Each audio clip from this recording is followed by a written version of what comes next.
Very good evening to you. Welcome to the West Ham Voice on a Monday night, the West Ham Weekly. Thank you all for joining me. I'm a bit knackered today because quite a celebration on Sunday. I think in my head, I don't know about the rest of my mates, but I think in my head, I still had it in my head that yesterday was a Saturday, so we can go out and get absolutely hammered and be all right for Sunday. And then I woke up this morning thinking, oh dear, I've got work. And I've been a little bit hungover all day. So I don't know how the rest of them feel, but I hope you're all doing well. I hope you've all had a pleasant weekend. It's been fantastic, hasn't it? We got a good win. Well, I'm going to talk about the game later on because 3 points was well needed. And I'm going to do a bit of a roundup, as I usually do on a Monday night, talk about all the latest news, etc.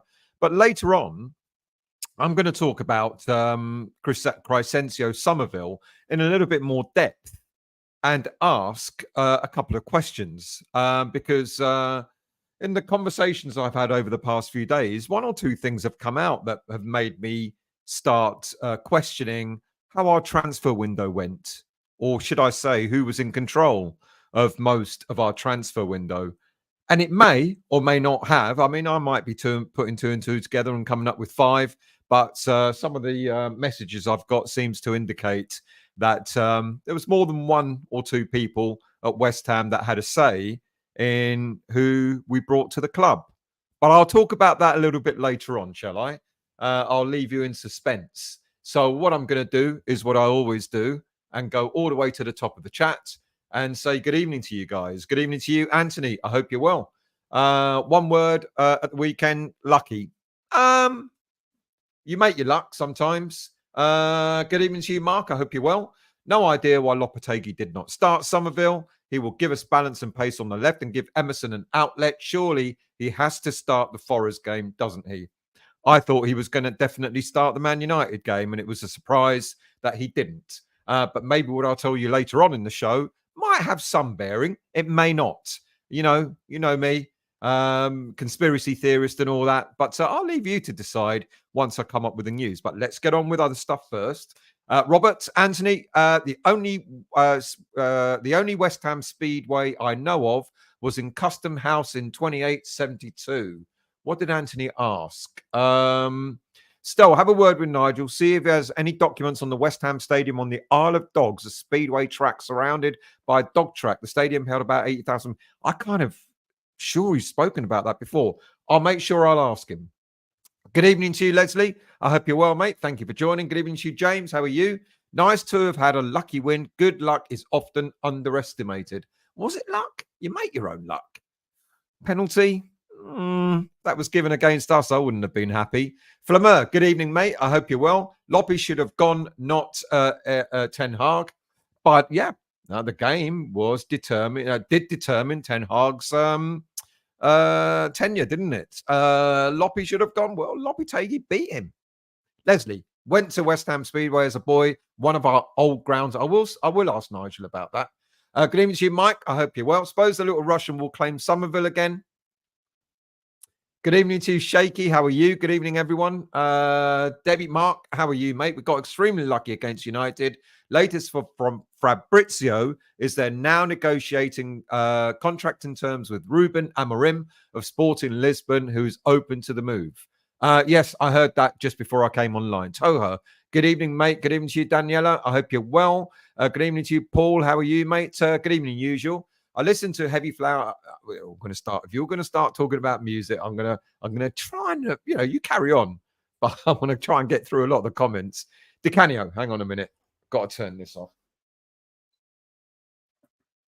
DeCanio, Lopetegui plan for Man United to miss 4 chances in the first half. Trust the process. Good evening to you, Richard. How are you, mate? We've got away with that one on Sunday. Toha. I like they're going to sing. So, Daniela, I think like a lot of European managers, Lopetegui plays the squad system where you don't always get to start with your best or strongest team and you have something in reserve to change the game, and it worked. I think we were lucky in the first half that it was 0-0, but I think we damn well took it to them in the second half, to be quite honest with you. Mark, Man United going to struggle with PSR rules as they're going to pay 10 million release clause for Amorim and then got to pay 15 million for Ten Hag. So might break PSR and get points deducted. Good point. Good evening to you, Ray. How are you, mate? Good evening to you, James. How are you, mate? Good evening to you, Black Country. What a shot. Man United going for guess who? Next manager, Salah.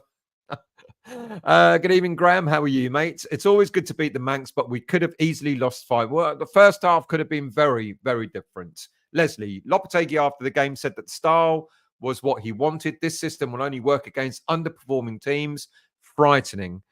I don't know. I'm going to talk about the system later on because I did suggest last week that maybe what might suit us better is a back three or a 5-3-2, a 3-5-2 formation.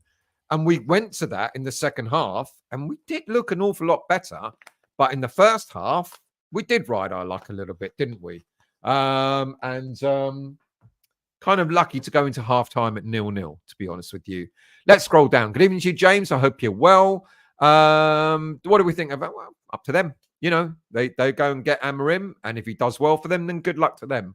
Good evening to you, Martin. I hope you're well. Simon, good evening, mates. And everyone, good to beat the Manx, but how did we get away with it? Well, did we get away with it? You know, I know what a lot of people say. Well, if they'd scored, but they didn't score. You know, the thing is, you compare our game to Spurs last week, and Spurs put their chances away and stuffed us. You know, we've had a lot of teams who we played against, and they've had a lot of chances against us.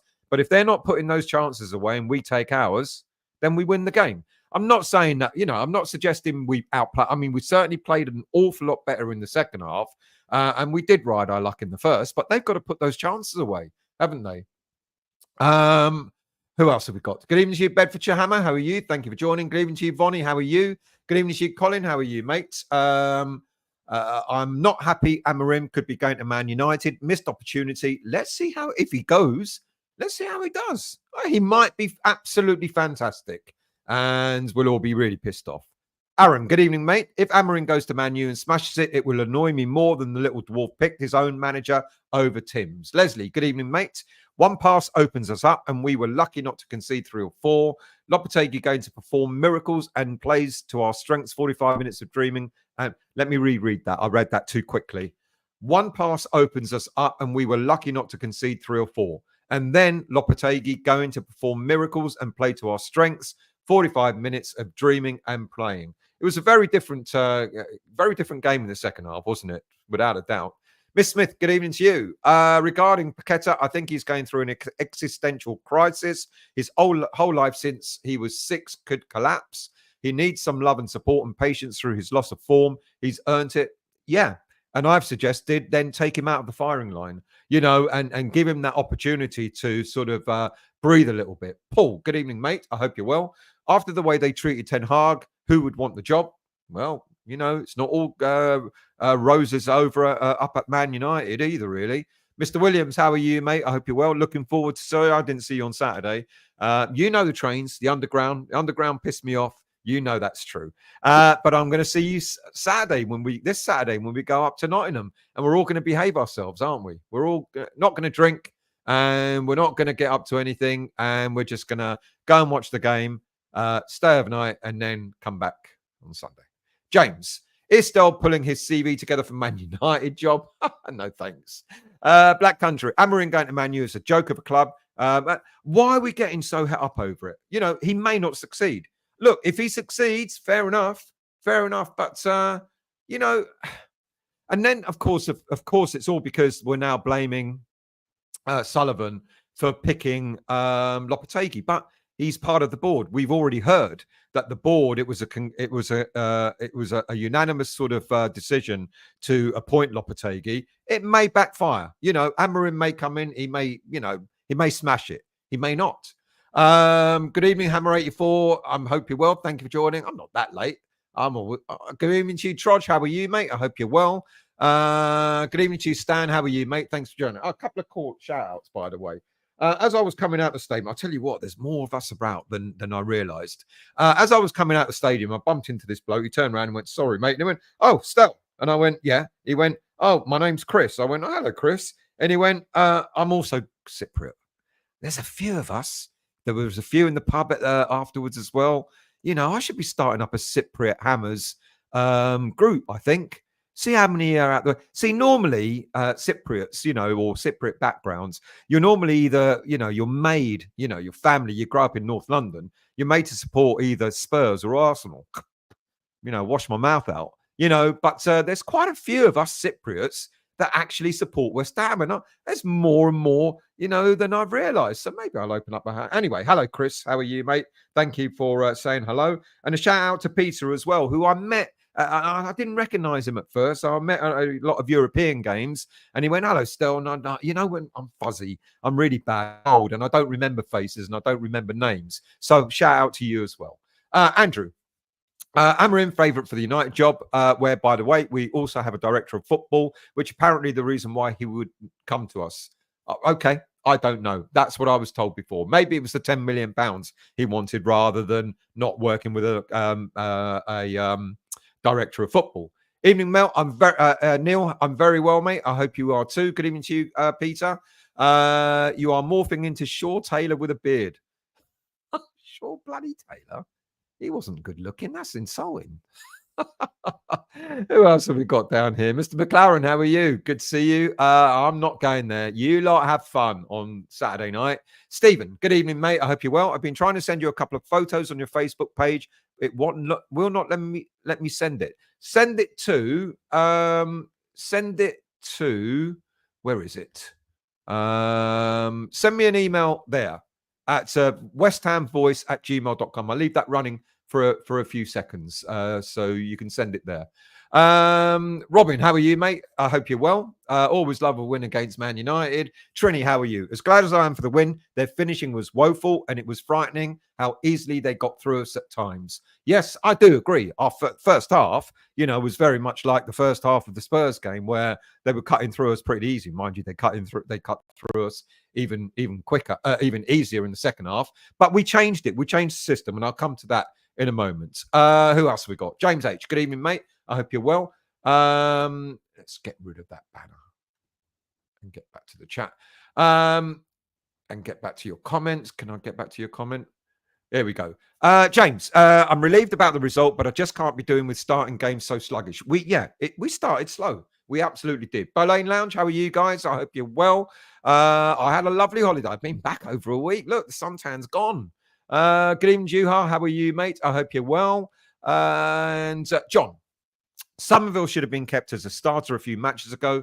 Give us a natural balance to the team. By now, we would have forged good partnerships with Emerson and Kudus. Don't disagree. Talking Hammers, good evening to you. Been looking forward to this all day. Hungover, bruised back from my fall after the Summerville goal. But still managed to work in. Hey, so you're hungover and you're bruised from falling over as well. I hope you're doing all right, mate. I'm a bit hoarse and I'm a bit hungover too. Avid, good evening, mate. I hope you're well. Glad we won, but have this nagging feeling that we will look back wishing we had lost this particular game. Last sack derby was Villa, and they got Unai, and look where they are now. That's an interesting point. So if we'd have lost, do you think Lopetegui would have been sacked? I don't think he would have been, to be quite honest with you. Colin, good win, but just think it's delaying the Loppy sack. Lucky not a penalty, but I will take it. I do not trust Lopetegui to start Summerville next week. It won't surprise me if he doesn't start, to be quite honest with you. I'm with you on that as well. Words and pick. Good evening. I haven't seen you for a while. I enjoyed the match. We played some good football. I hope you're well. Thank you for good to see you again. John, rode our luck a little bit. That's a bit of an understatement.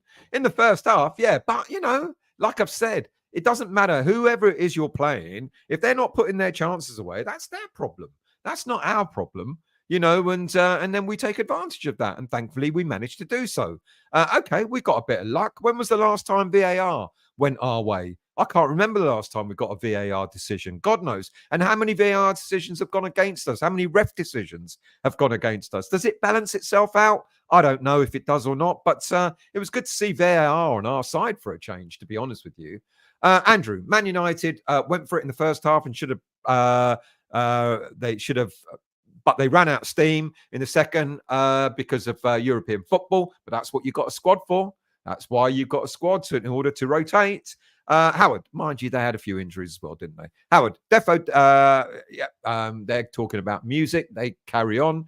Toho, the Summerville to Bowen penalty ball handover was a nice ploy. It was interesting, wasn't it? Because we were all led to. I mean, he was holding that ball. I mean, Man United, the way they went about their business after the decision was made. You know what happened to you can't crowd the referee out, and you should be booked if you're going to try and hound him, etc. I mean, it took forever, you know. And I wonder if it was Summerville that was going to take the penalty in the first place, or as you said, that was it could have been an interesting ploy. Shaky. Give Flying Pig a watch and see Man United. I was shown that on Sunday in the pub afterwards. It's not my cup of tea, but I can understand why people watch it. Howard, who gives a fuck over Amarim? People just want to moan about something. He didn't want to come to us. You know, that's also a good point. We don't know how much he wanted to come to. Apparently, he didn't hit it off with Sullivan when he was interviewed, etc. Who knows what happened? WH Kes, good evening to you. I hope you're well. Thank you for joining. Trini, I think some of our fans are getting carried away after beating Man U. There is no comparison in choice of joining Man United or us. That's a really good point. You know, Howard, are you? I didn't know you were Cypriot, mate. There you go. There's more of us around than I realised. I think, good point there, Trini. I mean, it's interesting over the years. You know, whenever we talk about, a player didn't want to come to West Ham or a manager didn't want to come to West Ham, and next minute you see them wearing a Liverpool shirt, a Man United shirt, managing this, that, and you know, sometimes you gotta. I don't want this to sound wrong, but you're absolutely right, Trini. If Man United come knocking on the door and West Ham come knocking on the door, where would a player and where would a manager go to? I mean, I'd love to think it would always be West Ham, but we know damn well it probably, when there's a comparison, it probably wouldn't be. Bonnie, managing Man United is a poison chalice full of pretentious players. Amarim would struggle. There you go. He might do. And then what? Victor, again, Loppe got it wrong. Needs to make 3 subs at half-time, playing players out of position or out of form. He's not learning. That's a worry.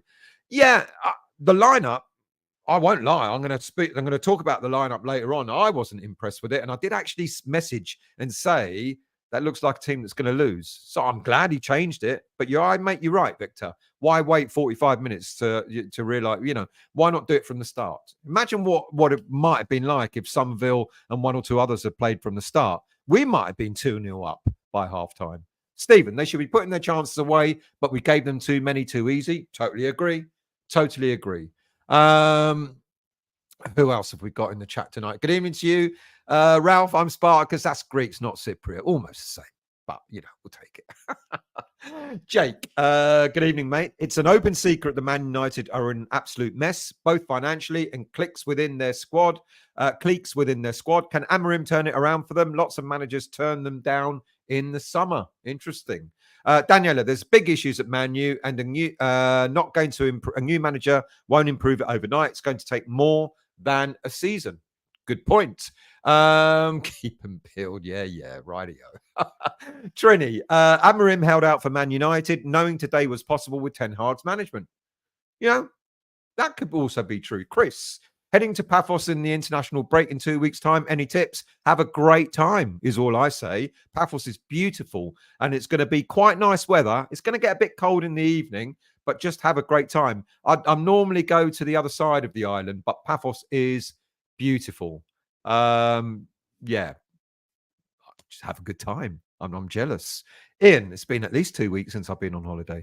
Ian, still, aren't you worried that we could be on the way to a hiding against the Gooners? The way Man United cut our defence open, if they could finish. I'm worried, but I will come to what I think could see our season turn around for the better. Because if we play like we did in the second half, we might be, we could be a match for most teams.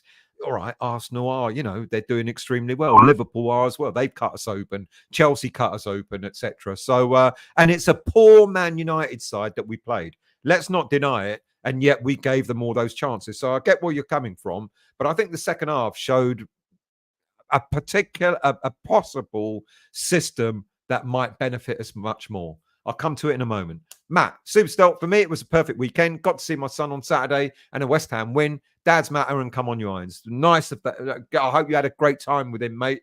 Absolutely. Jerry, good evening. And the watching crew, good evening to you, mate. I hope you're well. Obsidian. Sully deliberately fouled the Amorim because he didn't have Premier League experience. What a mug. Well, we don't know yet. If he turns out great, right, he was wrong. But what if he doesn't? Leslie, Hope Van Nistelrooy is great for the few games. Hope Van Nistelrooy is great for the few games, and they make the same mistake as Solskjaer, permanent manager, not ready for the job. They're one of my favourite hates. Interesting. I mean, I just wonder what if they sacked him before the weekend, Ten Hag, and Van Nistelrooy took over the game against us. It might have given them that bump. So kind of glad it happened after rather than before. Andrew, we play a high line but forget to press genius tactics. It isn't perfect. Totally agree. Happy to play the high line. We don't want to go back to the low block that we did under Moyes, but you're absolutely correct. You've got to have something to back it up. I agree with you there. Lost my identity card in Paphos in 84. Cost me £50 for a new one. I won't ask where in Paphos you've got that from. Was it a legit one? Dexter, evening. I'm very well. Fortuitous win, but for us, but who cares? We've been on the receiving end of that many times over the years. Hopefully, it's a springboard for a run of form. Fingers crossed. Agreed. Ryan, good evening, mate. I hope you're well. Steady Savalas. If there's one thing that makes me throw up, it's a dartboard on a ceiling. Good evening, mate. Thank you for that. Usual. Stel, do you remember Yilmaz Orhan? Yes, he was Turkish Cypriot. I do. Trini, I'll take the dodgy pen after the two Mickey Mouse ones given against us against Newcastle last season. See? Yeah. We've been on the receiving end of many a bad decision. Dexter, so pleased for Summerville. Instinctive finish as well. Has to start in Kudus' absence. Thought Wan-Bissaka was brilliant. Definitely had a point to prove. If it wasn't going to be Summerville getting the man of the match, it would have been Wan-Bissaka for me, without a doubt. Matt, the Sky Six fans are so unbearable. When VAR goes against a mid-table or smaller club, we moan, we are salty. But when the shoe is on the other foot, it's like the world is ending. Totally agree. Totally agree. If that decision had been given to Man United, it had been, well, it was a correct decision. But because it's West Ham, totally agree that all of a sudden there's something wrong with VAR.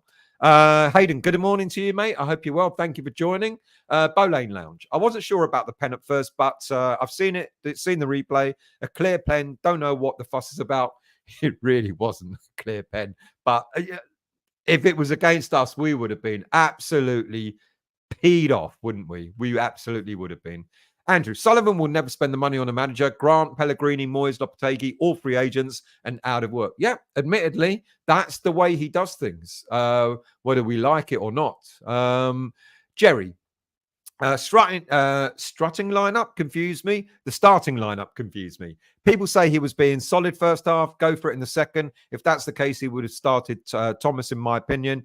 He really wasn't solid in the first half. We were lucky. We were lucky to get into half time at 0-0. Absolutely. I mean, I got the logic about him putting on more pace, etc., in the second half because he would have known and Man United would have been tired, especially with European football and all that sort of stuff. But goodness me, we certainly weren't solid in the first half. That's without a doubt. They were poor at their finishing. Avid, I think the best thing to come from Ten Hag getting the sack is that if Amorim comes in and does well, Sully will have to take notice. Doubt he will, but one can hope. Yeah. I will be one of the first to hold my hands up and go, we made a mistake. We should have pushed for Amorim if he does well. What if he doesn't? He might do well. He's got a very good squad there that Ten Hag couldn't get a tune out of. And we're talking much the same way for our squad. We've got a very good squad and we see Lopetegui getting a tune out of them every now and again, but we want it to be consistent, don't we? We don't want it to be 45 minutes of the game or 20 minutes of the game. We want it to be for the whole 90 and see where we're at. Hayden, happy Captain Cook's birthday, 296 years. I hope the sacking by Man United doesn't start a cascade of managers. We don't select a manager out of panic buying. We want a manager of our choice. Yeah, interesting. Mark, but what do you think? I mean, would it be a panic if Amorim came into Man United? I don't know. Mark, for me, the areas that need improving in January are goalkeeper and strong. I'm going to talk about the goalie. You're not going to agree with me, but I'm going to talk about the changes that Lopetegui made at the start of that game. Trini, any club that had Summerville, Bowen, and Kudus will find a way to get them playing together. Absolutely, 100% agree. And I've been saying it. If you want that striker there, then put that striker there and put Bowen on the right, Kudus in the middle, Summerville on the left. What a formidable format. I mean, for me, I would probably have Bowen up front, Kudus on the right, Summerville on the left, and someone else, Soler, whoever, or Souček or whatever in the middle. Andrew, when Villa sacked Gerrard, they didn't mess about and they went and paid the money and got Emery in. And look at them now. Sullivan has no ambition just to make up the numbers and collect the money. Paul, how many games is our manager going to experiment and get it so wrong? The season started over 10 weeks ago, so surely by now he must know who performs well in what position. I think he does. He's got a plan in his head that just doesn't materialize on the pitch. And that's the weird thing. And then having to make, I'm glad he made the changes. With the greatest of respect to Moyes, he would not have made those changes in the second half or at the start of the second half last season or previous season that he was in charge. He would have kept that team and would have go out there again and prove to me that you can do it. So I'm glad he made the changes, but I make you right. Why do we have to wait 45 minutes to see what we could all, we all wanted Summerville to start. Was it wrong of us as a fan base not to want him to start? Daniela, we might have been 2-0 up, but we would have run out of steam. And I think the 3 subs at half time was planned, but we got lucky, but it worked. Neil, Summerville Championship Player of the Season last season, should be in the starting 11. Don't disagree. Lee, crap first half, a lot better second half, so I'm happy. Still is bad in drag, Black Country. I don't know where you're going there. Grain Street. Clive, good evening, mate. I can see us in the bottom 3 at Christmas. Clive, you should know better than that, mate. If we revert back to the first half mentality, okay, I didn't read the rest of that. Bowlane Lounge. The thought of Saka and Martinelli with our fullbacks pushed up.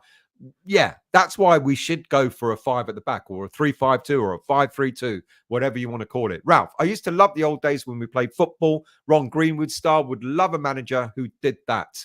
Yeah, we were talking about that on Friday, weren't we? On the Friday Night Live. If you missed it, you missed a really good show with Nigel talking about the past, talking about Greenwood and the style of football, etc. It's a really good listen. Even I sat there and just listened to Nigel most of the night. Jake, the problem with Lopetegui is he doesn't see the real issues, keeps playing that defensive system that leaves us wide open, must tighten up in the middle of the park to play that high line against better opposition. Totally agree. Vonnie, couldn't understand Lopetegui's post-match interview. Did he say that because of Man U playing on Thursday, he brought Summerville on at half-time when they were tiring? I'm probably just trying to find an excuse. No, that is what he said. He thought he had it in, as far as he was concerned, he had a logic to why he only brought Summerville on for half a game. Well, put Summerville on at the start and see us go 2-0 up. Matt, and then close the bloody game down. Don't do it the other way round.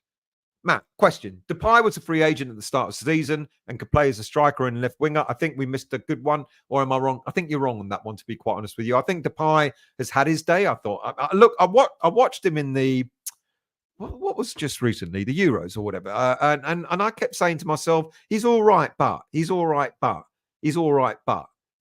it wasn't that. Yeah, Depay, I remember when he came to Man United a few years back, all under, oh, look at this player, etc. And then he filtered out and he's gone to, where did he go? Barcelona and 1 or 2 other clubs. But I don't know. I don't think we missed out there. What we missed out on was the likes of, what's his name, that went to Chelsea, Cole, and a few other players that I'm looking at applying their trade at other clubs at the moment. And I kept thinking, and John Duran, for example, and kept thinking that's what we're missing at the moment. With those players like Kudus and players like Summerville and players like Bowen. Imagine if we had a really fast, mobile striker to play along with those guys. How formidable would we be there? Scott, good evening to you. Our squad needs time. This is the consequence of buying in Europe. It's cheaper, but it costs because it takes time. It's cheaper, but it costs because it takes time. We're only noticing this because we need to start right away, like Guido and Rodriguez, etc. Yeah, but is that true? I mean, you look at other teams who buy in Europe, and does it take time for other teams to get players going? I don't know. Andrew, we used the same tactics against Chelsea, Man City, and Liverpool and Spurs, had our asses handed to us, got away with it against Man United only because they were woeful up front. Absolutely agree for the first half, without a doubt. Apache, should we keep Fabianski until 2028 to make sure he gets a testimonial? No. Colin, my team for Forest, a 3-1-4-2. Interesting. Kilman, Todibo, Wan-Bissaka, Alvarez as a sweeper.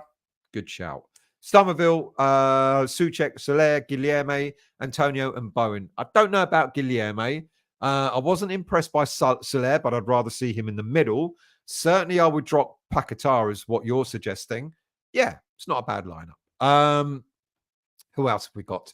Let's scroll down, get a few more comments in. Good evening, Angela. How are you? Love the Kilman Todibo combo. Mavropanos had a really good game, I thought. And then Todibo came on and had an excellent game. You can almost see the difference in quality. That's nothing against Mavropanos, but Todibo he's class. And Kilman alongside him, they're growing a good understanding between them. Matt, not a fan of the high line, the amount of space we leave wide open for a counter attack, but thank God, United are crap. Thank God they couldn't score. That was good. Clive, I'm forever optimistic still. Just get frustrated that us fans can see what's needed. A man who gets 5 million a year is blind to it. But what we see, of course, is not what the head coach sees. He sees them in training. He sees what's going on behind the scenes, etc. So I guess he's making an informed decision when he picks the team. Or I guess, as he seemed to suggest, that he's got a strategy, that we may not see, and they do their due diligence against the opposition that we're playing, and then he puts a team out that he thinks is going to get a result. He did get it wrong in the first half. There's no two ways about it. Absolutely, he did. Andrew, Kilman has been a great buy, and Todibo looks like he has the potential to be a Rolls Royce. Looks like a class act, smooth and silky. It looks like nothing phases him. Richard, we got no legs in midfield. I disagree with that, and that's why it was good that we had Alvarez back in the team. Toha, me neither, but it does sound like some country stuff. Talking about music. Good evening to you, Sean. You carry on. I don't mind. I like the sub conversations that go on, but I keep getting drawn in them, and I'm thinking, what are they talking about? And then I realise it's about music or something else. Good evening, Sean. I hope you're well. Good evening to you, Gary. How are you, mate? I hope you're well. Thank you for joining. Daniela. No guarantee Amorim to Man United will work. Remember, everyone said Ten Hag would turn Man U around, and that didn't work either. Absolutely sure. I've got a friend who's a Man United fan at work, and when absolutely what you just said. When he came in, he went, Ten Hag going to sort out all these players who think they're bigger than they should be, etc. He said he's going to sort them out. It hasn't worked out, has it? Mark, don't get why United wanted to get rid of and sell Wan-Bissaka. What an absolute bargain we got for 15 mil. Been superb. And what we have needed down that right-hand side. He was absolutely superb. Andrew, Fofana and Onana were the two midfielders that got away. They would have transformed. Totally agree. The only thing is, and it goes back to that whole thing about, sometimes we've just got to accept certain players don't want to come to West Ham. We went for Fofana. We went for Onana. Fofana, Onana, let's go. We went for both of those players, and neither of them wanted to come. So it's not for the lack of trying. Sometimes we are going for those players, but if they don't want to come to West Ham United, you can't force them to. That's the thing. But I totally agree. One of those players would have been superb for us, without a doubt. Colin Stell, is it true that we're interested in signing Lookman? Hope so. Very good player. I don't know. Be honest with you, it's way too early. I've seen all the comments about, we're going for a striker, we're going for this, that, and the other, in January. Honestly, Colin, there'll probably be another 20 names between now and the January window. 20, that would be fortunate. There'll be 30, 40 names that between now and when the January window opens. So I honestly and truly, I can't tell you if that's true, mate. Matt, still, do you have any cheeky early news on potential January deals? I think I just answered that one. We need a striker because Inks ain't going to be a main striker. Antonio can't play a full 90 week in, week out. Bruno, how are you, mate? Loppy has no strategy based on what I've seen, Stel. If he has, it is flawed. I don't disagree, but certainly, what about the second half, though? There was a strategy there, no? Do forgive me. I'm going to start skipping a few comments so I can sort of get on with the show. I know it's the show, but I've got so much to talk about. Leslie, whatever he is seeing in training leads to starting lineups. Training is led by the coach. So why have we started shitting games? Does Loppy like being the hero at half time? Maybe he does. Maybe he likes the drama. Daniel, good evening, mate. I hope you're well. Right. Let's do just a quick roundup, shall we, of different things that have been going on. Where am I? Get rid of that. Go back to there. Right. So a quick roundup of stuff. So as we heard last week, where is it? Where's my bloody notes when you want them? As we heard last week, Nicholas Füllkrug flew to Germany to have a number of injections on his Achilles injury. My understanding is they're called HVI injections. I remembered what they were, but I didn't write it down. So they're called HVI injections, and they're sort of injected between the Achilles and the calf or something like that. Now, my understanding of these injections is you need several days rest afterwards. Sometimes you might be given like an air boot or whatever it's called to protect the foot, etc. You can start doing a bit of exercise after about a week or two. And then you start going into more physical exertions, etc. after. So by the sounds of that, it's quite likely that he's not going to be back in action probably until the end of November, give or take. So it could be after the next international break that we might see him. That's not good, is it? Because as people have just mentioned, Antonio can't last the whole game, and Ings put himself about at the week in the game, but Ings is maybe not our answer up front. We need something. We need a pacey, agile striker that's going to be involved with the likes of Bowen and Kudus and Summerville and so on. Right. What about Lucas Paqueta? Because it looks like Paqueta has got more things going on off the pitch than he has on the pitch. And I mentioned about Paqueta and the hearing, etc. That he's been asked to attend. Last week, I mentioned he was summoned to testify in a hearing in Brazil on game manipulation and sport betting, which is, my understanding is completely separate to the spot fixing charges levied against him by the FA. Now, lawyers defending Paqueta suggested that let me have a look at my comments. They asked to postpone his testimony. He's been asked to go to testify at the end of this month, and the Brazilian Commission denied his request, and he's insisted on participating in testifying on the 30th of October. The CPI summoned him to speak online via a video link, which is going to happen. Last week, Paqueta's lawyers filed an official request to postpone his testimony on the grounds that it could harm his defense in the FA case. And the Brazilian media outlet said, Mr. Paqueta is responding to certain allegations of breaches of the rules of the FA, the body responsible for English football. It's worth noting that this FA proceeding are still ongoing. Mr. Paqueta is preparing his defense, which is expected to be presented at the end of December. This is for his spot fixing charges. Under these conditions, we understand that his participation in this testimony for this Wednesday before the CPI could compromise and the full exercise of his rights to defend. So basically, what they're saying is he's been asked to testify to these other things that are happening in Brazil, and what his lawyers are saying is if he testifies, it could impact on his proceedings by the FA. I don't know how. If they're separate and they're not related, I don't understand how him testifying on Wednesday is going to have any impact on the charges made against him by the FA. Anyway, he's been asked to testify. It's going to happen on Wednesday. It's about other things that have happened that he's not been involved in. So I don't know why he's testifying. This is the one where I think his uncle's been asked to testify as well. Anyway, with regards to his spot fixing case, as I've just said. His lawyers are going to present a case by the end of December, and then Paqueta's hearing for the spot fixing charges from the FA are due to be held in March of next year.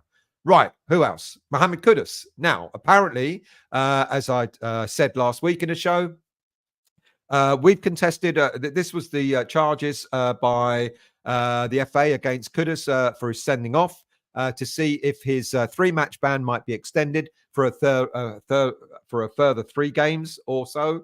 And we heard the charges against Spurs, they accepted them and they paid a £20,000 fine. West Ham have contested the charges against Kudus, and we apparently will hear on Friday the outcome of that. So at this moment in time, Kudus is still out for 3 games.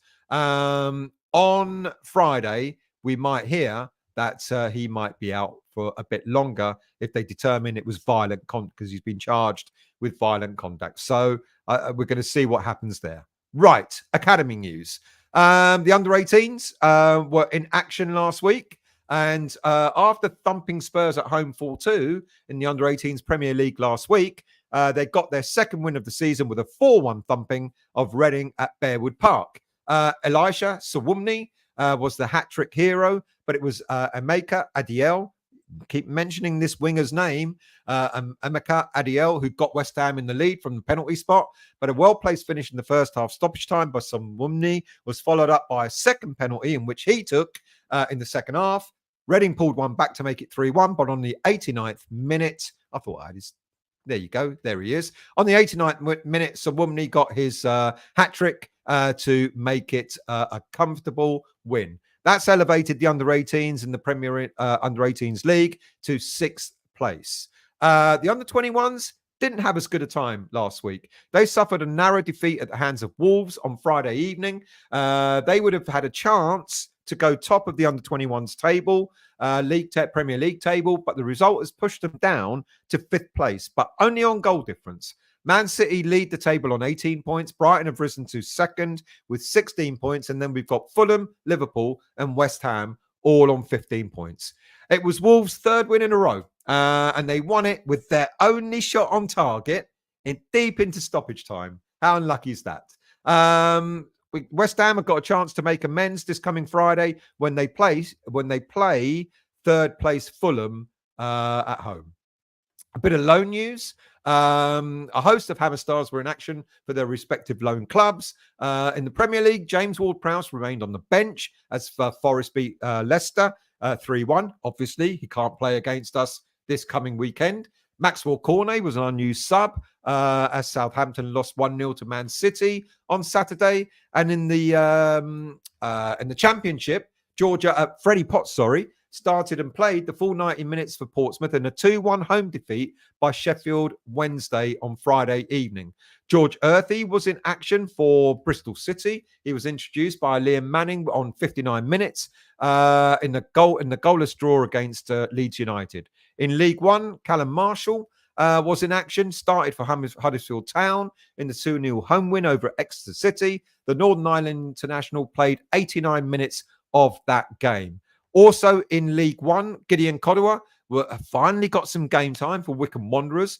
They continue their strong start to the season with a 3-0 home win over Leighton. In League Two, Patrick Kelly was sent on as a late sub to help Doncaster Rovers see out a 2-1 win at Bradford City. And in Spain, Naifa Gerd started in Real Sociedad's 2-0 home defeat by Osasuna in La Liga. And finally, in the National League South, goalkeeper Mason Terry helped Hornchurch to an impressive 2-1 win over Torquay. Right, that's that. Now I'm going to go on to the match review after I've read some more of your comments. And after I've done the match review, I'm going to talk a little bit more about Crescencio, however you want to name it. Is it? I don't know. And how he got to be signed by West Ham United. But let's go into the chat and pick up a few more comments. Andrew, Onana wanted guarantees. He would play. Moyes wouldn't give him guarantees, so he signed for Everton instead. My God, he would have become a superstar at West Ham, wouldn't he? He would have started every bloody week. Matt, superstar. Good luck, mate. Hope you have a good evening. Thank you for commenting. Thank you for saying. By the way, if you're watching, there's 250 people watching. If you haven't yet subscribed, what are you waiting for? If you're appreciating the content, please do subscribe. Please do hit the like button as well, whether you're a subscriber or not. Thank you, Matt, and I hope you have a good evening at work. Good evening to you, Steve. I hope you're well. Lucky win on Saturday. Set up like that at Forest and will get done. Am I the only one that thought the second half wasn't lucky? Lucky to get a penalty, but then, as I said, how many times have we had that kind of thing go against us? Ralph, I was and am behind Tim, but Falk is a fuck up. It is a little bit, to be honest with you. That's what it looks like. Leslie, Danny Ings coming on in his prime West Ham years. We love a pensioner up front. Apache Paqueta will break into a song, but it's no testify, it's no testify at all. Colin, still, if by chance we're having to get drawn into a relegation battle, do you think we have enough players who will have the character and battling qualities and bottle? I'm not sure that we have. I'll be really, really, really honest. I really, really, really don't think we're going to be drawn into a relegation battle. That's my honest feeling. I really don't think we're going to get that bad. You know, and the reason why I don't think we're going to get that bad is because I still keep seeing some areas of improvement. You know, there are others that are not, just like the first half against Man United, just like some other, the game against Spurs, etc. When you look at us like that and you think, my God, we're awful. And then when I look at what we saw on Sunday in the second half, and I think to myself, well, there are some improvements. There is something to build on, which is, and I think we've got, mind you, we went down with a great squad of players before, didn't we? Finn, allegedly, David Coote has been spotted on Paqueta Island Beach with a pina colada and a Brasileira on his arm. I like that. Andrew, losing Kudus may be a blessing in disguise, giving Summerville the opportunity to cement his place on the left, and Kudus, when he returns, playing one of his preferred positions. I totally 100% agree with you. Clive, Rodri, Ballon d'Or winner. Congratulations to him. Good player, decent player. He might just make the West Ham team if he was with us. Toha, Forest will be a tough game at the weekend. They're playing nicely. We know Woods will score. Absolutely agree. Gary, I hate to admit it, but I agree. Gary, I honestly don't believe we'll be in a relegation scrap. Leslie, watch show at 5 a.m. after work. Less than 10% hits the like button. That's abysmal. Thank you, Leslie. Do hit that like button, people. Come on, it doesn't cost you anything to do so. Gotta Rex, good evening to you. It's a new name I haven't seen before. I always enjoy your Monday night show. My apologies if I haven't seen you before, and thank you for saying so. Best West Ham, you're nice. Thank you. I really appreciate that. Andrew, we ain't getting relegated. 10th, 15th if we continue under Loppy's tactics. Probably, I agree with you. Colin, still, I feel we need to get two midfielders and definitely a young, dynamic, pacey striker. I think we certainly need a striker. Will we get one in the January transfer window? I do not know. Shaky, I hope you're well, mate. Good. Oh, shit. Did I just put him in timeout? That was Shaky, I hit the wrong button. Oh, mate, someone message him and tell him I didn't mean to do that. I hit the wrong button, Shaky. I'm really, really sorry, mate. I was trying to say goodnight to you, and I cut you out of the chat. Oh, sorry, mate. Someone please message him and tell him I made a mistake there. Ralph, there's a bottom 3 still, and there's a bottom 6. We are bottom 6, in my opinion, from what I see. If you see otherwise, why? We have not progressed. There is progression. It's slow. It's not enough. I'm going to say that. It's not enough progression. There's not enough of it. But I think there is progression. Second half, the way we played, if we play like that for most games, I think we'll be absolutely fine. Good evening to you, Steve. I hope you're well, mate. Come on, someone message Shaky and apologise to him because I hit the wrong button there. Stephen, Wan-Bissaka was good, but just needs to learn how to cross. Yeah, he doesn't have that in his locker. I agree with that. Okay, now let's go into, we'll talk about the game, and then we're going to talk about how did Summerville come to West Ham?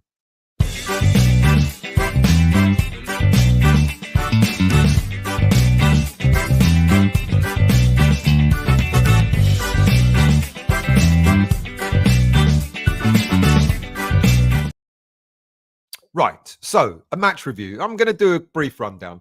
First, let's talk about the lineup. 4 changes to the last team that were the last lineup. Fabianski came in goal.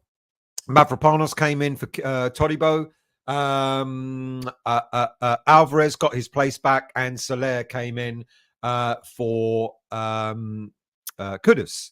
Now, look, I wasn't enamored by that lineup. I looked at it and I said to myself, I'm disappointed with it.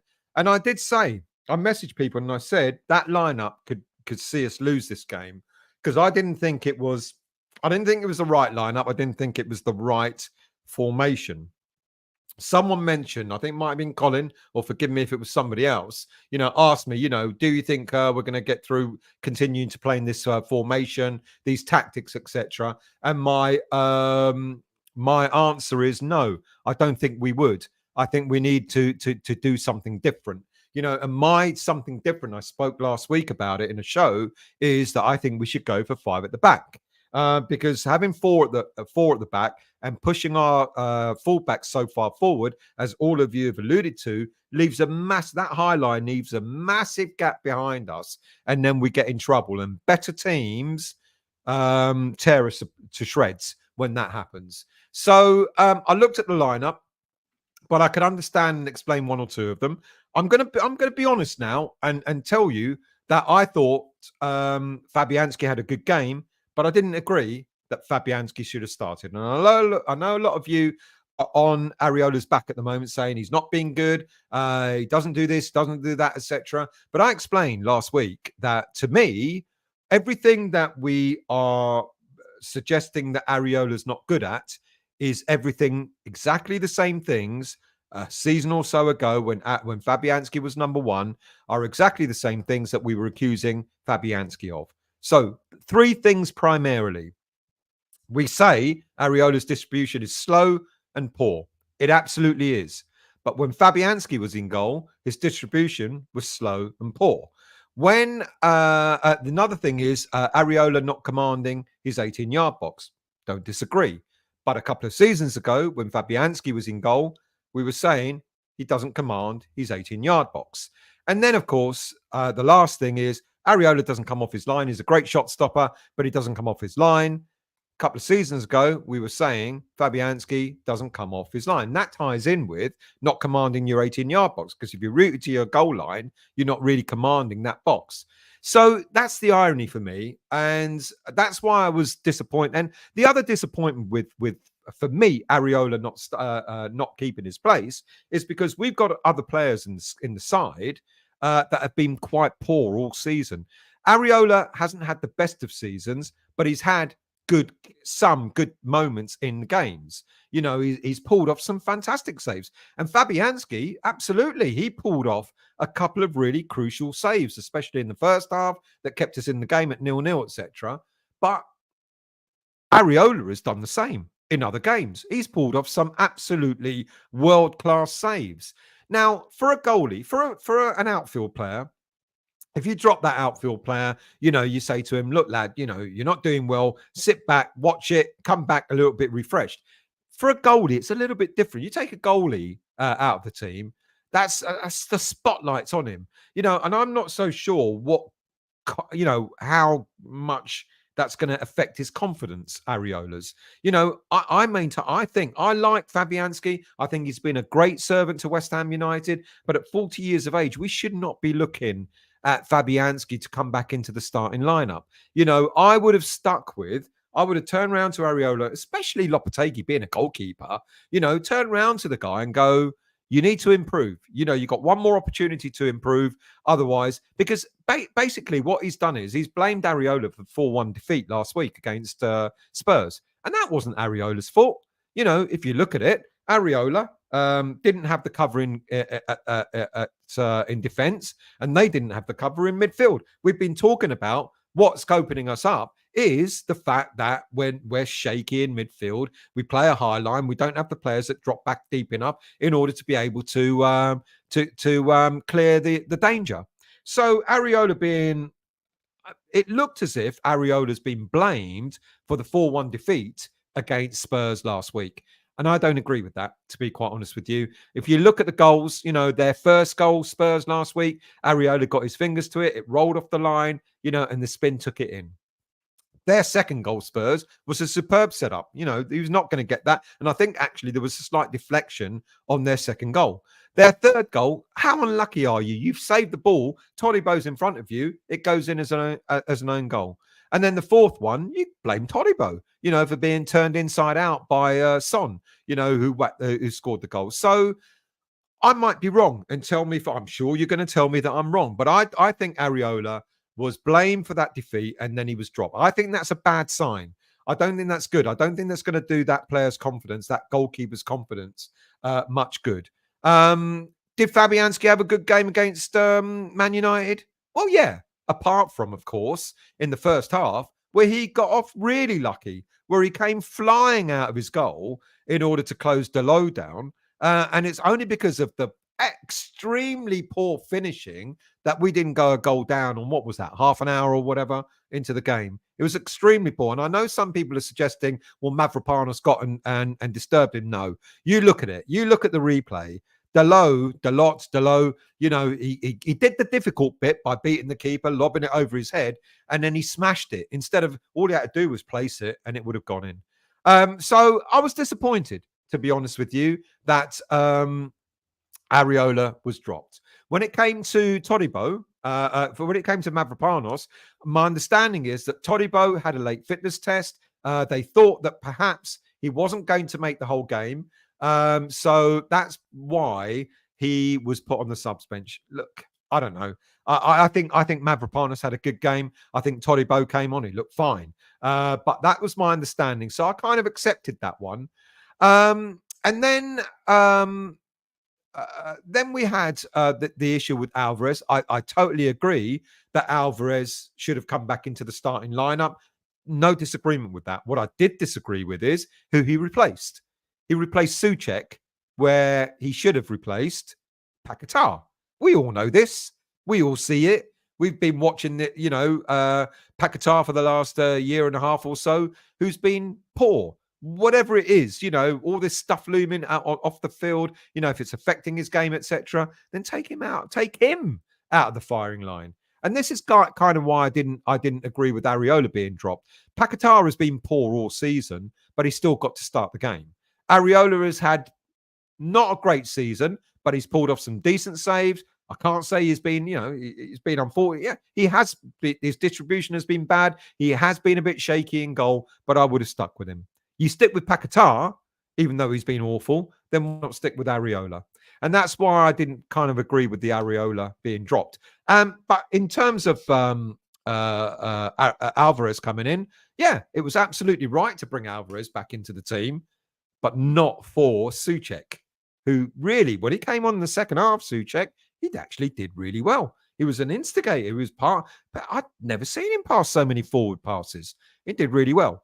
And then, of course, the last player, with Kudus being out suspended, we nailed on. We thought Summerville was going to be his replacement. So it was, to my surprise, I think to everyone's surprise, that Soler's, not that Soler's a bad player, but it was a surprise that Soler's got to start over Summerville.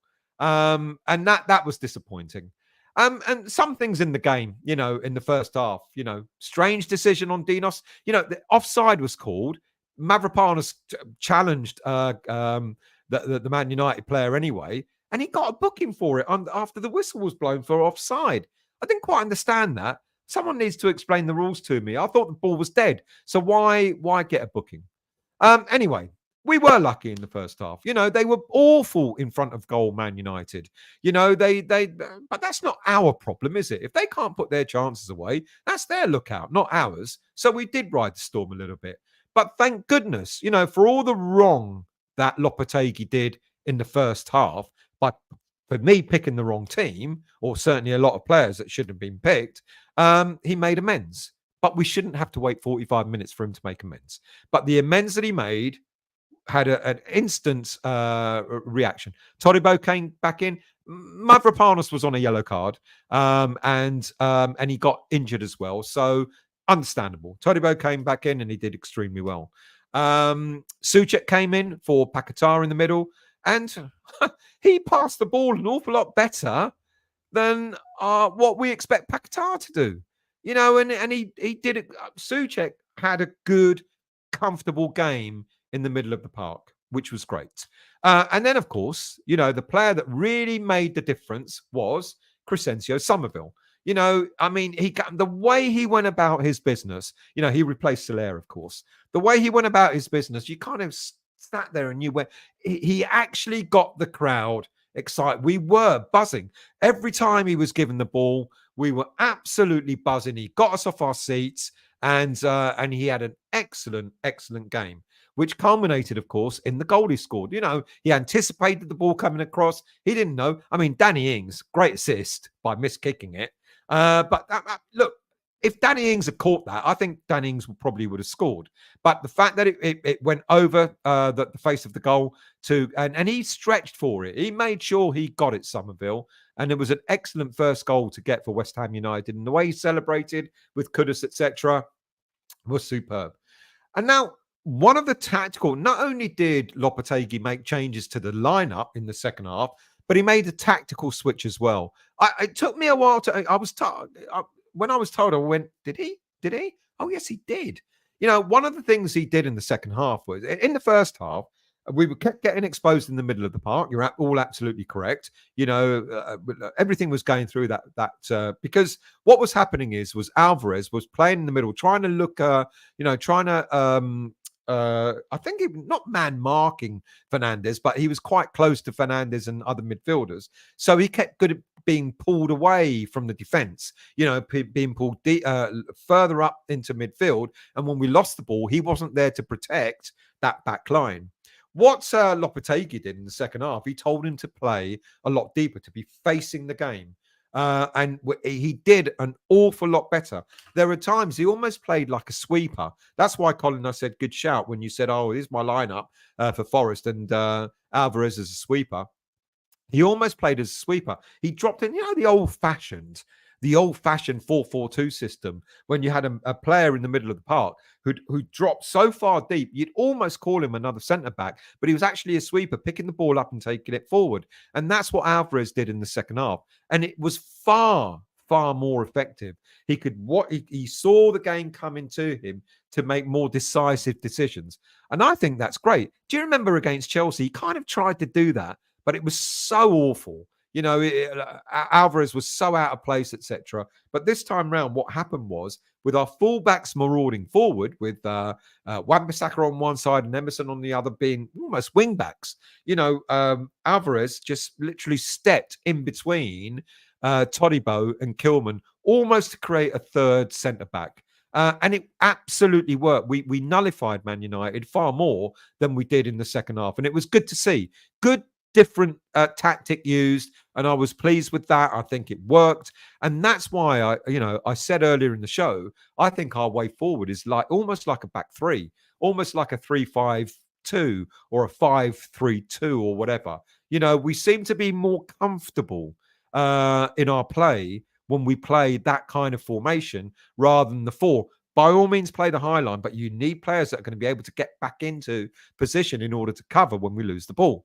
And it worked. I think we were a hell of a lot better in the second half. Now, the irony is they scored when Alvarez was off the pitch. He went down, he had an injury, and it took quite a bit of time, and then he went off, and as luck would bloody well have it, while he was off the pitch, they scored with a bloody header. So there you go. And then, of course, came the controversy, didn't it? Where when we saw it, some of the people around me went, "Oh, penalty," and I was like, I don't think I shouted penalty. I wasn't too sure. I saw Ings go down, but I wasn't 100% sure it was a penalty. And then, of course, Coots, he waved play on. He was right in front of him, and he went like that. Play on, nothing to see here. And then he was told to go. When the ball finally went out of play, what was it, a couple of minutes later or something like that, he was called over. He took a long time looking at that challenge, looking at and wondering whether he should whether he should give it or not. He finally gave it. Now, what confused me? Well, not what confused me. I think what irked a lot of West Ham fans is when he called the penalty, that should have been it. He was swarmed by a whole load of Man United players. Now, as I said earlier in the show, if you do that, you're meant to be handing out yellow cards. They're not meant to be swarming around you. It's not as if he was going to change his mind again. And it took at least 3 minutes. And as people said, Summerville had the ball in his hand. I don't know if he was going to take the penalty or not, but Todibo came over to him, stood in front of him because Onana was really giving Summerville a lot of harassment and really to put him off. And then finally, when it was took, Bowen took the ball, and what a penalty! I mean, he couldn't have got it further into the corner if he tried. It was a superb goal. So, are we lucky? Perhaps. If that had gone against us, that penalty, I would have been pissed off. But you take what you're given. So I think it was a good result. We rode our luck in the first half. We might have been a bit lucky with the penalty in the second half, but I think we deserved it. I think we played a hell of a lot better in the second half than we did in the first. I'm going to get on now to Summerville, but I'll do a few of your comments before I do that. Darren, good evening, mate. I hope you're well. How's it going? Summerville was class yesterday. Absolutely class. He was superb. Stephen, Loppy knows how to correct his mistakes, but needs to know how to pick the right team from the start. Totally agree. Soler, he wasn't good. I expected more, and he wasn't good. Apache, I didn't have Stell down as a ruthless dictator. I didn't have me down as a ruthless dictator. Usual. Not sure, Mr. Lounge. I thought he was serving a suspension for that sending off. Mr. Lounge. Where's Mr. Lounge and what did he say? I don't know. So you need to tell me what that comment was. Bowling. Oh, from Bowling Lounge. What did Bowling Lounge say? I can't find it. I'm sorry. I agree with what Usual said. Ralph, Stell, I agree. Fabs was guilty of what he was. It's not me making it up. I remember when Areola came to West Ham United, and how was it 1 or 2 seasons that Moyes kept Fabianski as his number one? I think it might have been 2. And all the things that we were seeing, we're now seeing Areola do, is what Fabianski did. Sean, is she still banning everyone out there? Leslie, stop watching. Oh, you must be talking about another channel or whatever. Leslie, the Bowlane Loud show Tuesday at 8 News site needs your support. Go and support the Bowlane Lounge. Bowlane Lounge, put your details in the chat so I can put it up and promote it for you. Trudge, Fabi is one of our best ever keepers and still better than Areola. I don't agree. But, I think he's been a great servant to West Ham. Daniel, still, if you've got 2 goalies in one place, crap, there has to be a reprimand, or there's no accountability. I'm not suggesting that Areola can just go on and on and on and on and make mistakes.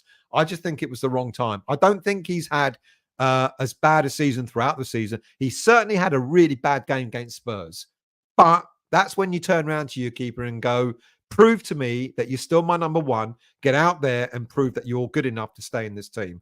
I think dropping him, I don't know. Bowlane.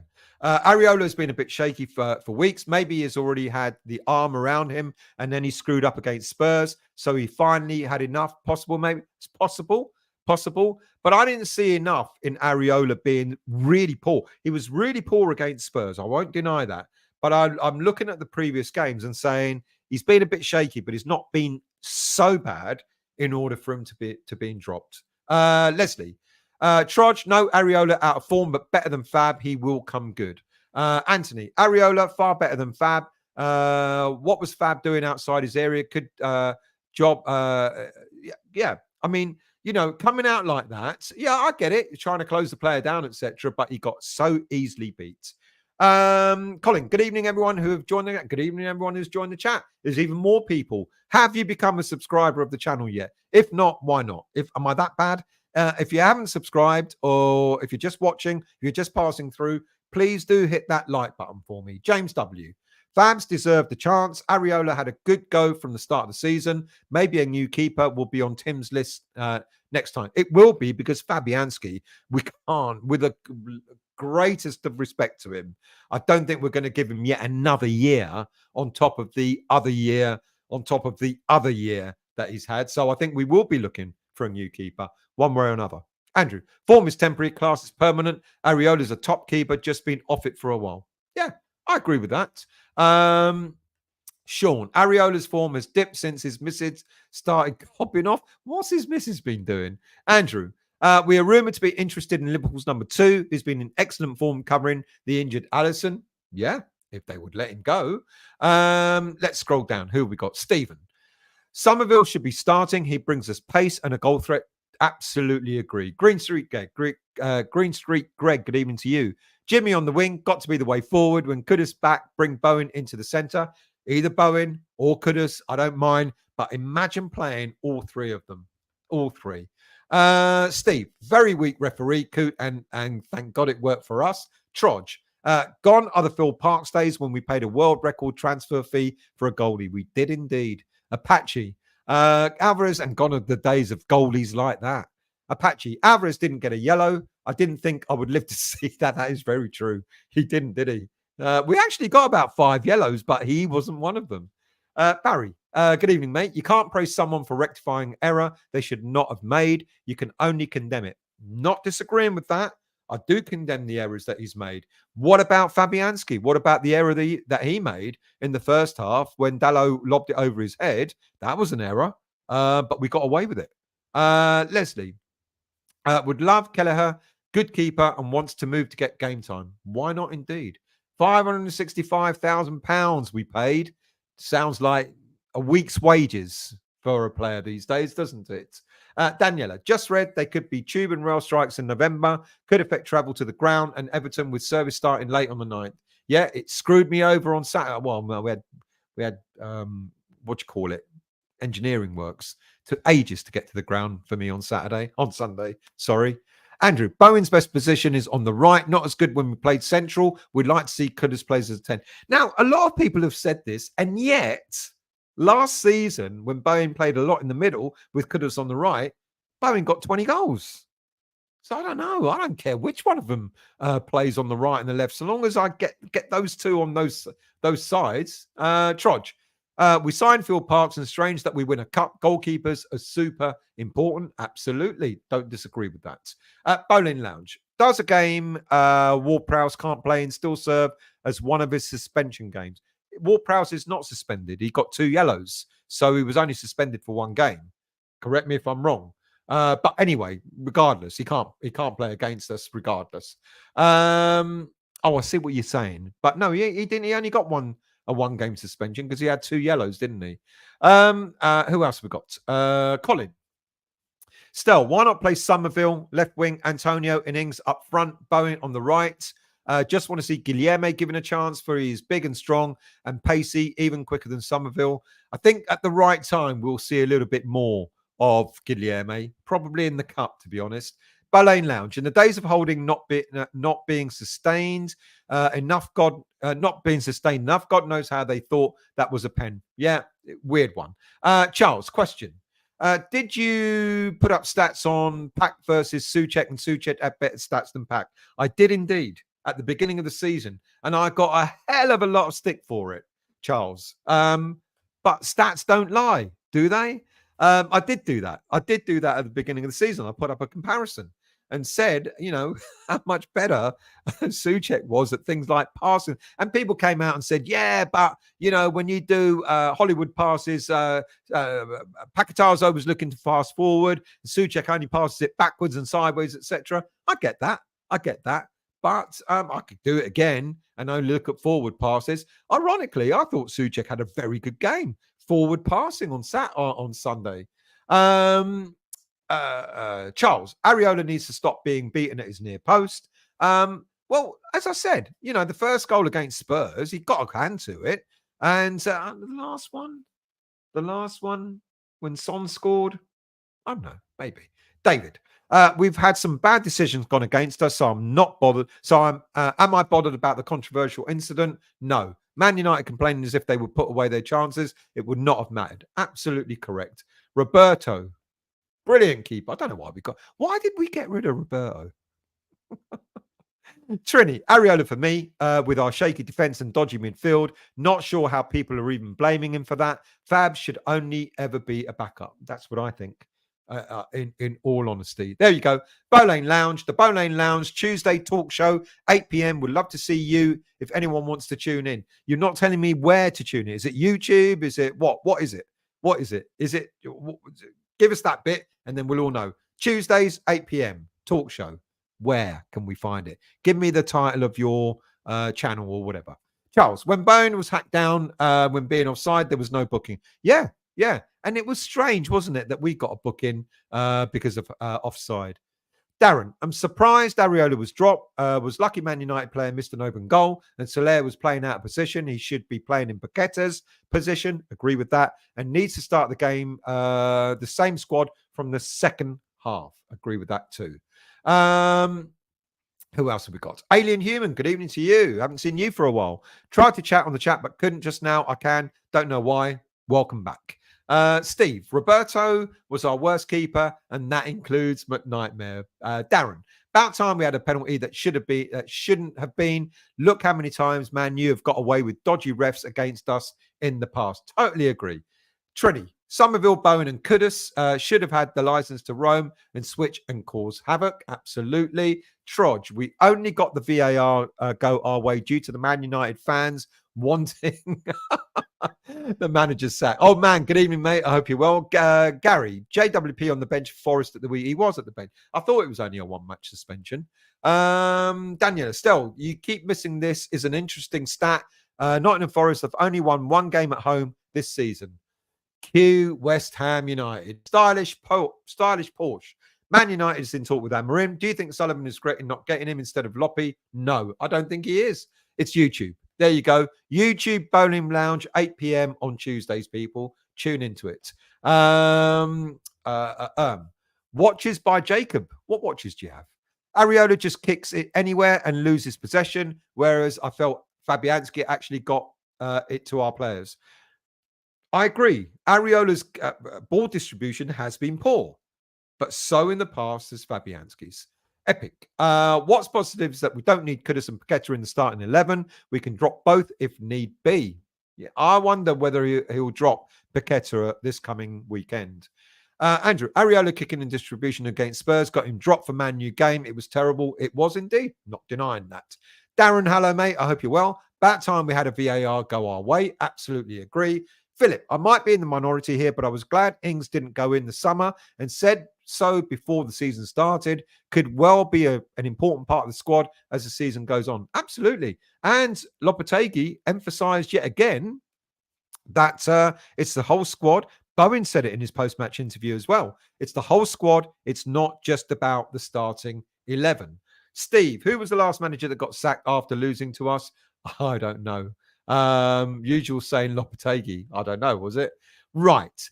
Let's talk a little bit about what went on in the summer. And this is specifically, again, about Summerville. Now, I was chatting to someone last week and talking about various stuff, etc. And I said, if Summerville doesn't start, what's going on here? And I think definitely Summerville's going to start. And then I was given the team news. It was about 12 o'clock, 10 past 12 on Sunday. I was given the team news, and immediately I saw Summerville was not in the starting 11. And I messaged this person. I'm going to read you the comments. Hang on a second. Let me go into WhatsApp. So I saw the lineup, and I went. Let me go back. Right, we believe this might be the team, blah, blah, blah. I can't put it out yet because it's not been confirmed. This is when Todibo was having his late fitness tests, etc., etc. And my reply was, there's no Summerville. Does that mean he doesn't? That means Lopetegui doesn't fancy Summerville. That speaks volumes. And the reply was, he was bought by this man. Now, what did we hear during the summer? We heard during the summer transfer window that it was Tim Steidten that had full control. He even said it, didn't he? It's great to be in full control of the transfers, etc., etc. Now we know, it's obvious, that Lopetegui massively influenced Steiden to bring Kilman in. And that's fine. We were happy with that. We've been talking about, what if Amorim goes to Man United, and why is Sullivan interfering with the managerial role at West Ham? Well, of course he's going to be involved. He owns the club, so he is going to have a say, whether we like it or not. But then that has started to suggest, well, does that mean Steiden is in control of what goes on with the football, etc.? We don't know. And then at the weekend, I find out that it was Mr. Sullivan who apparently pushed for Summerville to be bought. Do I believe that or not? I don't know. Was he involved? I don't know. He's got a history of interfering in the transfer market, David Sullivan. But isn't that the whole idea of him bringing in Tim Steiden? Because that's what I thought it was. I thought the whole idea of bringing Steiden in is that Sullivan will take a backseat step into not interfering with transfers, etc. And it was kind of bit of my heart sank a little bit. I like Summerville. I'm not suggesting it was wrong for us to buy him. I think he will come good. I like him.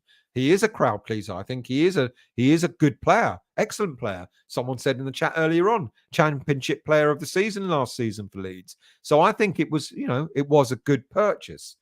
But what worries me is there still interference by David Sullivan on our transfers?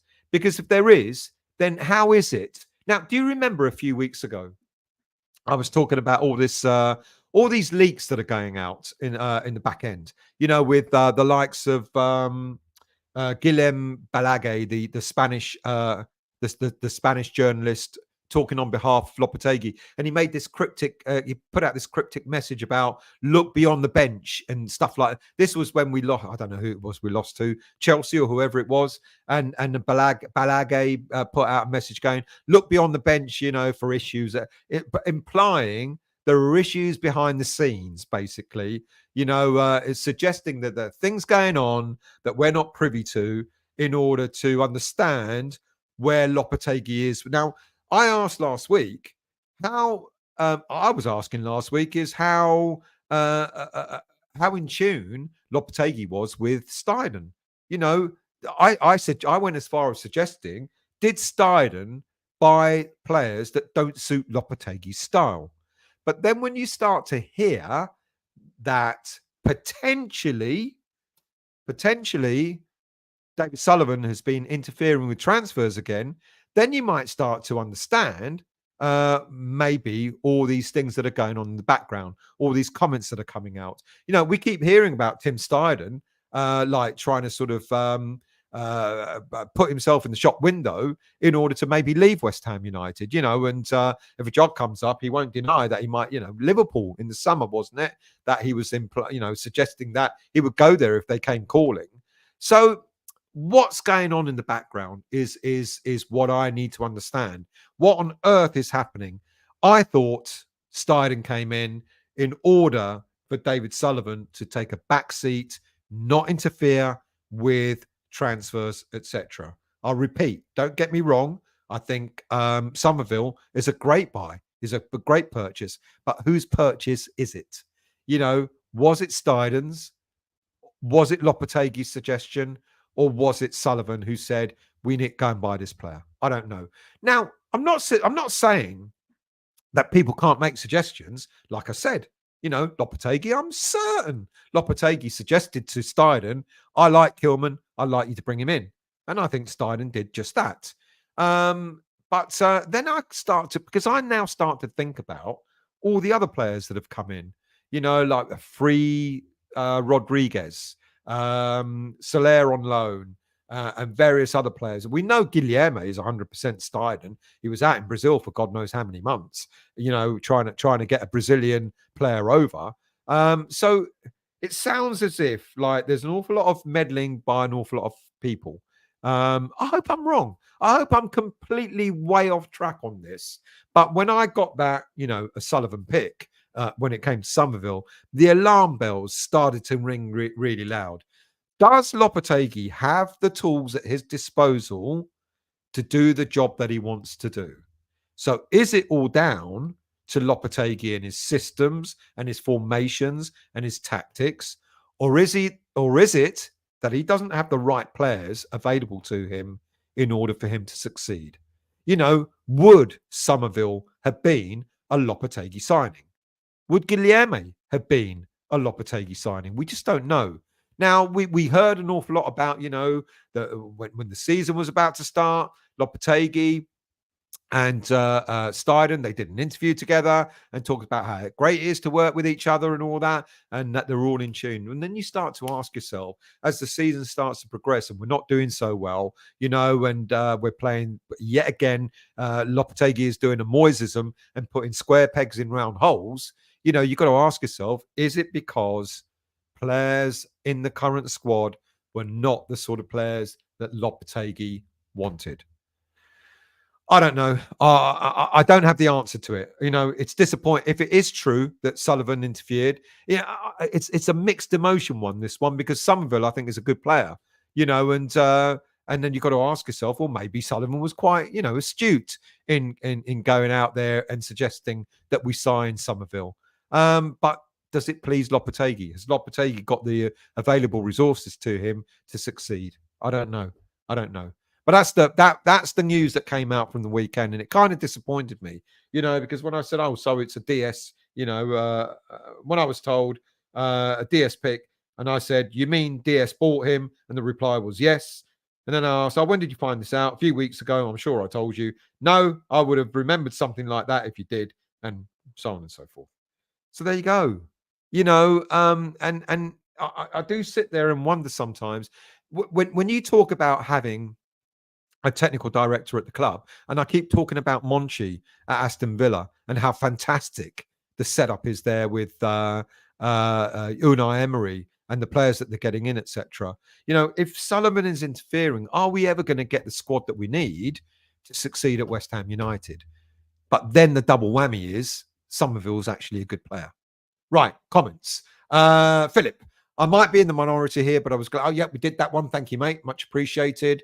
Huge. Good evening, mate. I hope you're well. Great show. Thank you very much. I think we have made two big mistakes. We should have bought Duran. Yep. And we should have appointed Amarim as our manager instead of Lopetegui.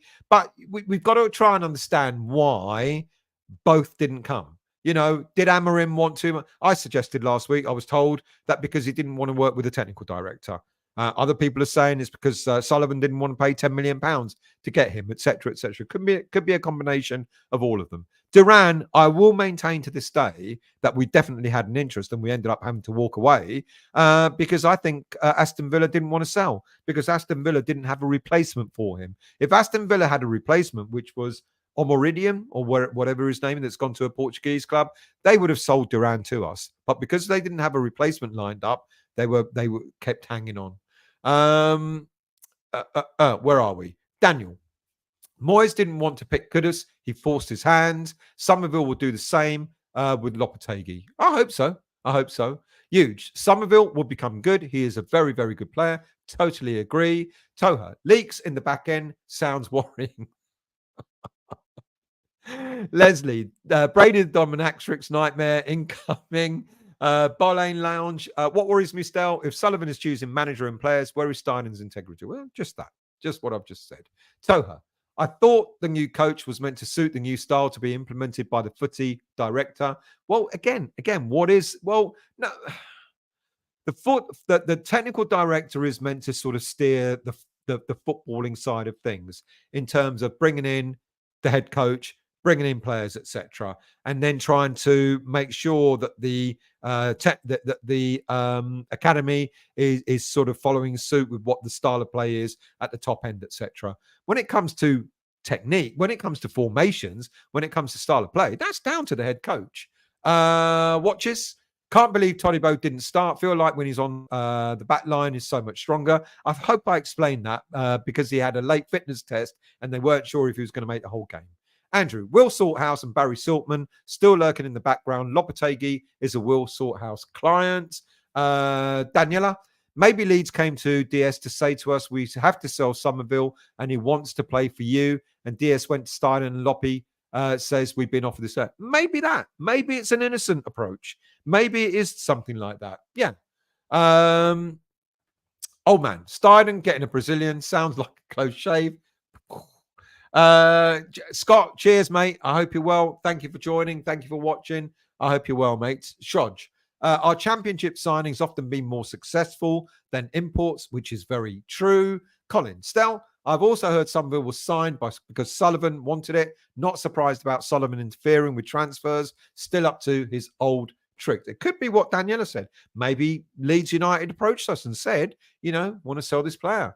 It could be that. Could be that. Gary, Sullivan is the biggest danger to our club. Since he's been in charge, it's mostly been downhill. Soon as he's sold the club, will be a better club. It can't come quick enough. I'm worried about that. And I've explained why many a time. You've only got to look at Man United and their current owners to see that it's not always rosier in the other garden. It could be a lot worse. And that doesn't mean we should keep Sullivan. Sullivan will sell up soon enough. If he doesn't, then his son will take over. And it'll be interesting to see how that goes if his son does. Bolane, if true, Alderstein did a deal to trigger the release clause last summer, was obviously bollocks too. Don't know, that part may have been Steiden's doing. Melissa, a few weeks ago, you're all saying drop Todibo. Now you're praising him. What are you? You made some comments, with the greatest of respect to you, you made some comments recently that aren't correct. I don't remember ever saying drop Todibo. All I've been saying since the beginning of the season is play Todibo. And I don't know anybody that has said drop Todibo. I'm really confused. You'll have to tell me when that was said. Scott, Tim Steiden, when he's out in Brazil, is laying down the groundwork in recruitment. Some players may have only been available in January. Don't be surprised to see some incoming. Possible. Steve. Bowen, Antonio, and now Summerville, Trodge. Good shout. Darren, another problem which hasn't helped Lopetegui is Fulkrug being injured. I'm so glad we still have Ings. He should have more game time than he deserves it. Daniela, I don't know. Maybe I am reading too much into it, and maybe I'm completely wrong. Watches. No, I never. I hate Mavropanos. Todibo's so much better defensively and creating opportunities. I think Mavropanos has been excellent for us this season, to be honest. I think he's improved his game. But Todibo is a much, much better defender. I think Todibo is even better than Kilman. Oh, man, we have the players. We've just not got the right team out a few times. And obviously, every manager has their favourites. HH, good evening to you. Opinions on Amarin, potential manager for us before Loppy going to Man United. I said this earlier. He was interviewed. He didn't get the job. End of story. If he goes to Man United, good luck to him. Not saying that it might not even come to fruition. And if he goes there, he might not even succeed. Darren, would love us to sign David in the January transfer window. Jonathan David, I think you're talking about. He's on a free at the end of the season. He's already said, I want to go to a big, which is why Lille, was it? They can't sell him because he wants to go on a free and he wants to choose his own club. Colin, great chat. Thank you very much, mate. Really appreciated. People, if you're still watching, if you haven't hit the like button yet, please do hit that like button. If you're passing through whatever and you like the content, please consider becoming a subscriber, free of charge to do so. Scott, will Man United get a manager bounce or will they flounder in 14th, 10th all season? Every team gets a manager bounce, don't they? Depends on how long that bounce lasts for. James, also, would Duran seriously want to leave a Champions League team for a team not even in Europe? The rumours surrounding us is like an evening at the old Queen Vic. He won't go now. And if he does, Aston Villa will want 75 million for him. Trodge. The dugout at the London Stadium is too flimsy to survive a Duran attack. Daniel. No matter what we think is going on in the background, I personally feel we're going in the right direction. Painful though it may seem at times. I do. There are signs. I know people don't like stats being thrown at them, but we've got more possession of the ball. When we have the ball, we normally are making better use of it now. We are riding our luck, though. We are absolutely riding our luck. Trodge, It was going at times. It was going backwards until we really get lucky, Daniel. True. Dinner time, mate. Enjoy. I hope you're well. Thank you for joining, Gary. Old man, Mavro looks like an accident virtually every pass. His defending is man. I don't know. I thought he played really well at the weekend, and I thought he played really well when he came in as right back a few weeks ago as well. Watches. Do you think Fulkrug would actually be any good? Feels like it won't suit our style of play. I am worried. I won't lie. I don't think, I said earlier, and I've been saying for a while, I think we needed a very different type, but we needed a type of John Duran at West Ham United, to be quite honest with you. Someone who's got pace, someone up front who has got presence, etc. Do I think Fulkrug will come good? He might score a few goals. Will he get more than 10? I'm not so sure. David, I don't understand Solomon not wanting to pay off 10 million for Amorim contract while West Ham paying over 400 million pounds worth of players. Same as it doesn't want to fork out 250,000 pounds travel expenses in cup games. I get it. It's not what he's done. He's never done it. Someone said it earlier in the show, and if anyone watched the Friday Night Live, you would have heard Nigel say the same thing. We've always bought players who are either coming out of contract or who are out of work. We've never, in this current ownership history, we've never bought a manager out of his contract. So it doesn't surprise me. Still, I've heard Sullivan's son, even worse than his dad, he would want to buy players and get involved. Well, we're on a hiding to nothing then, aren't we? Maltese, good evening, mate. We are still waiting for Lobby Pounce. Well, good second half.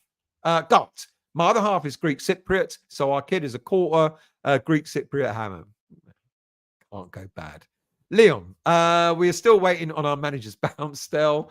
Roberts, I know Sullivan isn't everyone's cup of tea, but he's got the club in the black. Can't deny that. You can't deny that. Darren, great show. Thank you very much. Souček had a great game. Yet again, he never throws a tantrum when he's dropped, always comes on the pitch without complaints and always gives 100%. Totally agree with you there, Darren. Daniela, remember Spurs spent 40 million on Archie Gray. We got the better deal, so it doesn't matter if Solomon was involved at the end of the day. It doesn't. It doesn't. I'll tell you why it does, because it means that he's not allowing the flow of technical director to manage what's needed on the footballing side. So in that respect, it matters. But if he gets it right, then you've got to say to yourself, does it matter? And if he gets it right with Summerville, we might not think it matters. Darren. Mavropanos played really well yesterday. Think the only reason he went off is because he got a knock and he had a yellow card as well. I think Fulkrug will come good. He's basically an upgrade on Antonio minus the pace. Yeah. Good point for Darren. Best Souček has played since he came to us. He played extremely well. Anthony. Robert, I agree. Without Sullivan, we would have gone under. They don't realise how much we owe him. Colin, I have also heard a rumour still that we might be selling Fulkrug. Yeah. That ain't going to happen. And I'll tell you why it's not going to happen is because everyone is seeing what's just happened at West Ham and going, he's out injured again, which means he ain't going to be sold. He might be sold at the end of the season, and we may have to take a massive loss on him. He'll probably go back to the German league for probably half the money that we paid for him. Darren, I hope Lopetegui keeps the same tactics from the second half. Reminds me of the second half against City. Agreed. Daniel, Loppy bounce will be Humpty Dumpty. Gary, I will never forgive Sullivan taking us to that place. That's it. An hour and 38, one of the shortest shows I've done on a Monday night, but I've enjoyed it. I hope you have too. Thank you all for watching.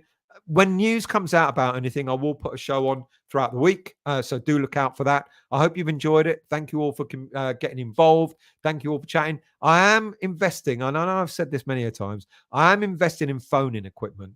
I want to do it. I want to do it I don't know about Monday night shows. I might keep this format where I'm reading out your comments, but I am investing in, because it's going to mean a new mic. It's going to mean other equipment that I'm going to need to buy. But it'd be lovely to have a phone in and then see how people react to that. So thank you for that. I'm going to do this last few comments. Trudge.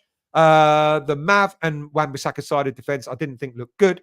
Looked same as Chelsea with Alvarez exposed covering Garnacho. Difference is he could finish like Jackson. He couldn't finish like Jackson could. Watchers, do you think we will buy a striker in January? that really all depends on whether Fulkrug comes back and if he hits the ground running or not. If Fulkrug, old man, is fit, he holds up play, brilliant to pass out to a great number 10, to spray out to wingers running on to cross for Fulkrug. There you go. And if that happens, then no, we won't be buying one in January, a striker. Darren, thanks. Thank you as well. Thank you all. Thank you all. Really appreciated. Same mistakes over and over again. Well, at least we put them right. Under the old previous manager, he would have kept the same team there, wouldn't he? Right. Thank you all very much. Really appreciated. Have a wonderful week. Whatever you're doing. We're looking forward to Nottingham Forest. That is not going to be an easy game by any stretch of the imagination. But if we can go out there and put in a good performance and get a result, who knows? See you all soon and have a great week.